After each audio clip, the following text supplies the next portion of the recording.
பிரேக்ஃபாஸ்ட்டுக்கு வந்து இட்லியும், வெங்காய துவையலும் வச்சு முடிச்சாச்சு.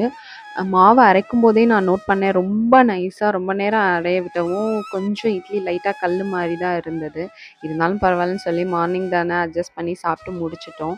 லஞ்ச் பண்ணுறதுக்கு முன்னாடி வந்து கொஞ்சம் வெளியில போய் கிராசரிஸ்லாம் வாங்கிட்டு வர வேண்டியது இருந்தது. சரி அத இன்னைக்கு முடிச்சு வச்சிரலாம். ஏன்னா வெயிலும் இல்ல அப்படின்னு சொல்லிட்டு கிளம்பி போயாச்சு. நான் இந்த மாரி சூப்பர் மார்க்கெட் போம்போதெல்லாம் எனக்கு சின்ன வயசுல எனக்கு நடந்த ஒரு இன்சிடென்ட் தான் எனக்கு நினைவு வந்துட்டே இருக்கும். அப்போ வந்து இந்த கிண்டர் ஜாய்ன்னு ஒண்ணு வந்து வந்த புதுசு.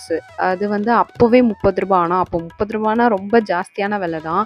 ஆனா அது வேணும்னு சொல்லி கேட்டு எங்க வீட்ல அழுது அடம் பிடிச்சதெல்லாம் எனக்கு இன்னும் நினைவு அப்படியே இருக்கு.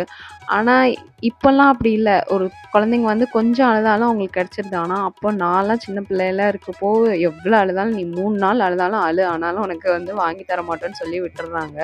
உங்களுக்கு இந்த மாதிரியான நினைவுகள் இருக்கான்னு கமெண்ட் பண்ணுங்க.